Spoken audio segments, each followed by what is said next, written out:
El tema que veremos a continuación es la estadística. La estadística va a ser entonces la ciencia que tiene que ver con la recolección, procesamiento, análisis e interpretación de datos. Puede ser descriptiva o inferencial. Dentro de la estadística descriptiva se incluye la representación de datos mediante descripción de sus conjuntos. A partir de ellos vamos a poder simplificar, resumir la información o poder presentarla de diferentes maneras. Dentro de la estadística inferencial vamos a utilizar uno de los métodos más conocidos, que es sacar la muestra de una población. Cuando hablamos de estadísticas, hacemos preguntas. Por ejemplo, cuando han visto en las anteriores votaciones de cuál era el porcentaje de los candidatos que tenía mayor, ¿no? Mayor cantidad de votos. Indicábamos que uno tenía 30%, otro 20%, otro 10%, pero las estadísticas no se hacen de la población total, sino se hace de una pequeña sección, de una muestra.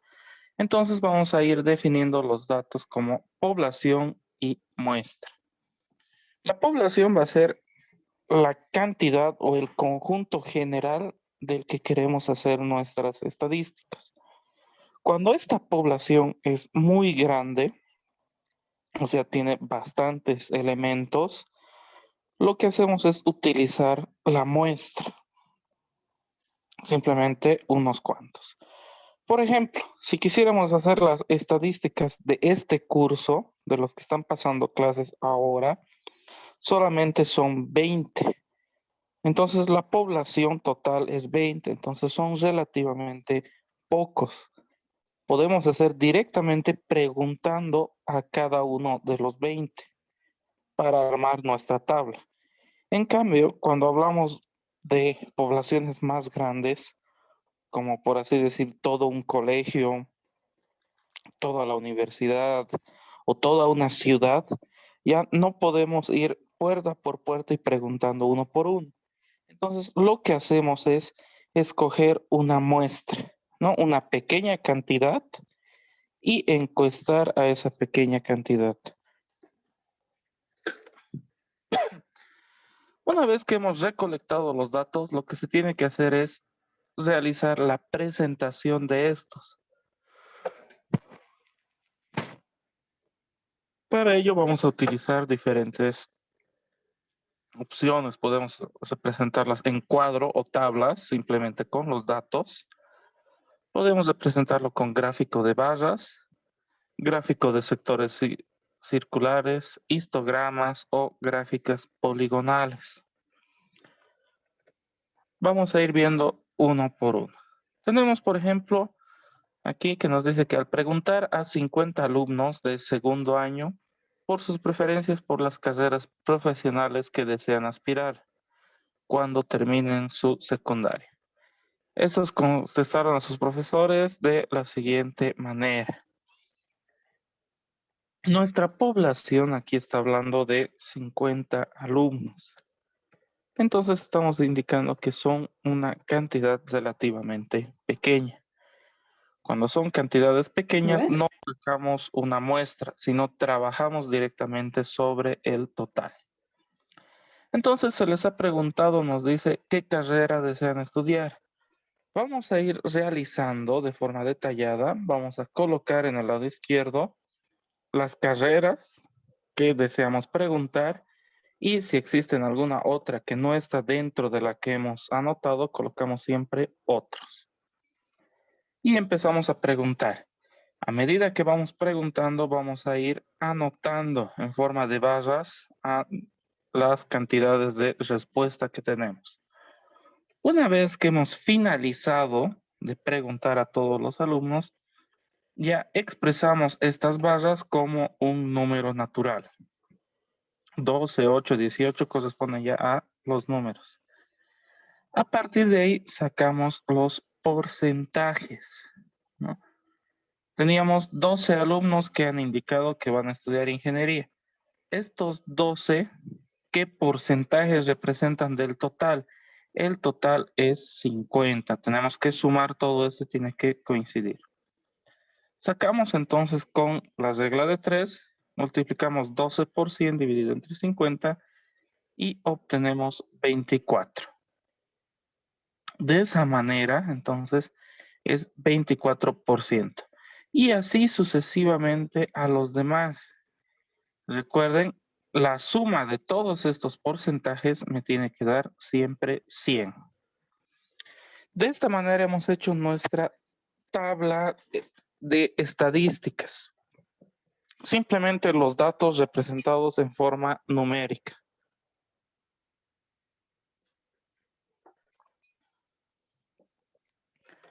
A partir de ahí tenemos que representar estos datos en forma de un gráfico para que pueda entenderse de la mejor manera, ¿no? Las gráficas nos sirven, como nos indica, para organizar los datos, observar patrones, observar agrupaciones, relaciones, comparar qué tipo de distribuciones se han hecho y visualizar rápidamente los datos. Vamos a empezar con la primera, que consiste en la gráfica poligonal o gráfica de línea. Lo que tenemos que hacer es trazar un eje de coordenadas Y y X, donde el eje X corresponde a los datos que queremos procesar. En este caso estamos hablando de las carreras, ¿no? ¿Qué carreras profesionales están escogiendo? Y en el lado izquierdo siempre vamos a conectar o trazar las cantidades que corresponden, ¿no? El número de personas a las que tenían la afinidad. Por ejemplo, si revisamos, nos decía que en ingeniería son 12 y en derecho son 8. De esa manera, entonces vamos graficando. Los de ingeniería eran 12, derecho 8, medicina 18, educación, contabilidad y otros, ¿no? De esa manera estamos dibujando los puntos y una vez que tenemos los puntos, conectamos entre sí. Como está aquí en la imagen, hemos conectado los puntos. Con esto podemos observar cómo se ha ido desarrollando este proceso. De esa manera hay que ir graficando los datos de forma poligonal. Por lo general, la gráfica poligonal se utiliza para graficar sucesos que ocurren a través del tiempo, pero, ¿no? Para representar sucesos que ocurren en el tiempo, ya sea en meses, días, años, etcétera. Para eso, por lo general, utilizamos la poligonal. De la misma manera, podemos utilizar la gráfica de barras, donde vamos a ir anotando las cantidades en forma de barras verticales, ¿no? De la misma manera, ingeniería 12, derecho 8, medicina 18. ¿No? Las cantidades siempre en el eje Y. Las bases van a estar separadas entre sí y ahí vamos a ir viendo el progreso. Como pueden ver, las gráficas nos están dando o nos indican rápidamente que el mayor, o sea, el que tiene mayor cantidad de miembros va a ser el de medicina. Sin saber instantáneamente el valor, simplemente es para hacer una comparación rápida, nos puede ayudar. Y sabemos que el menor son los de contabilidad, ¿no? Así rápidamente, a simple vista, sin calcular o leer los valores exactos.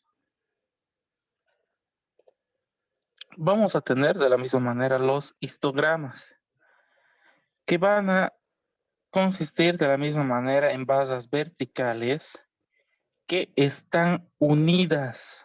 Como pueden observar aquí, los datos van a estar unidos. Este tipo de gráfica se utiliza para representar datos que están globalizados, por así decir, o que tienen un conjunto de elementos. En otras palabras, que puedan estar relacionadas entre sí también.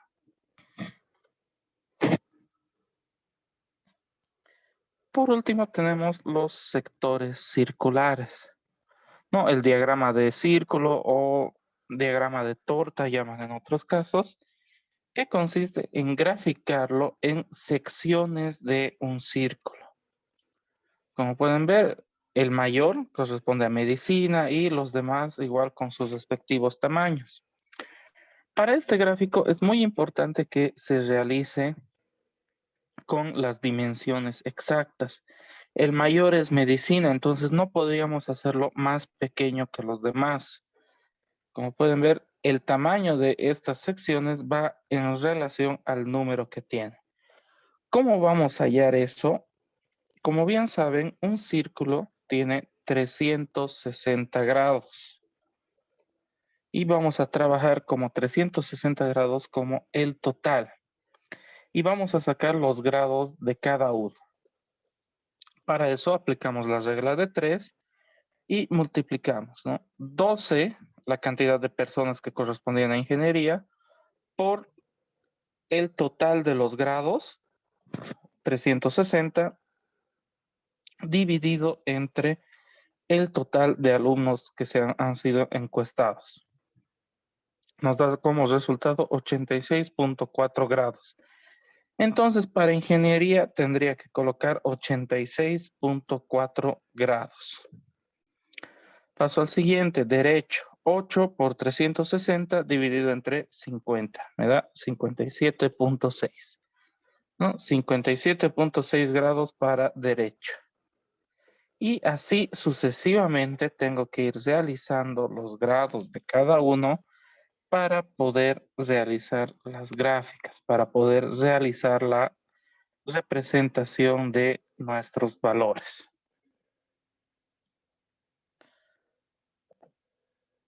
Vamos a ir realizando algunos ejemplos entonces ahorita. Denme un segundo.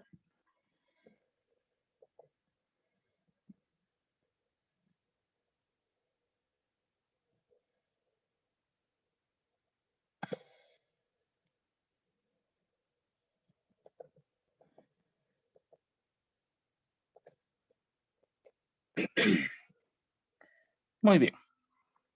Tenemos aquí el siguiente ejemplo.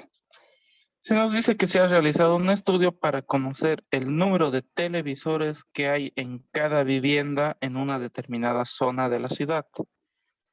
De ahí obtenemos los siguientes datos. ¿Qué quiere decir estos datos numéricos aquí? Es que uno por uno se ha ido a diferentes casas y se ha preguntado, ¿tiene televisor? ¿Cuántos? Uno. Han pasado a la siguiente casa, han preguntado y les han dicho un televisor. Y así sucesivamente, ¿no? Les han ido diciendo 3 televisores, 4, 1, ningún televisor, ¿no? Por eso se ha anotado 0. De ahí queremos interpretar estos datos y graficarlo en forma de barras. Lo primero que tenemos que hacer, muchachos, entonces, es agrupar. Vamos a agrupar todos los elementos similares. Por ejemplo, nos dice que con 0 televisores, o sea, con ninguna televisión para empezar, vamos a buscar. Aquí tenemos 2, 3. Entonces, existen 3 con 0 televisores. Primero nos vamos a hacer este pequeño recuadro, donde anotamos 0 televisores, tienen 3. En 3 casas no tienen televisores, ¿no? En otras palabras. Pasamos al siguiente, con un televisor, 1, 1. 3, 4, 5 hasta aquí. Seguimos contando. 6, 7, 8, 9, 10, 11, 12, 13, 14, 15, 16 y 17. Los que tienen un televisor, entonces 17, y lo anotamos donde corresponde. De la misma manera, contamos los demás con 2 televisores, otra vez 17, con 3, 6 televisores y con 4, 7. Nos dice después construir el diagrama de barras. Ahora que hemos ordenado estos datos, que hemos realizado la agrupación, comenzamos a dibujar, ¿no? En el eje X corresponde a los datos. En este caso era al número de televisores por casa. Entonces, 0 televisores, 1, 2, 3, 4 y así respectivamente. Y en el lado izquierdo tenemos que graficar lo que corresponde a la cantidad de personas que han respondido. Para 0 televisores, 3. Para un televisor, 17. Para 2, 17. Para 3, 6. Y para 4, 7.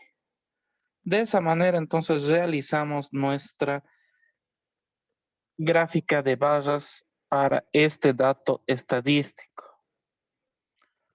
No sé si han podido entender o si tienen alguna duda hasta esta parte, muchachos.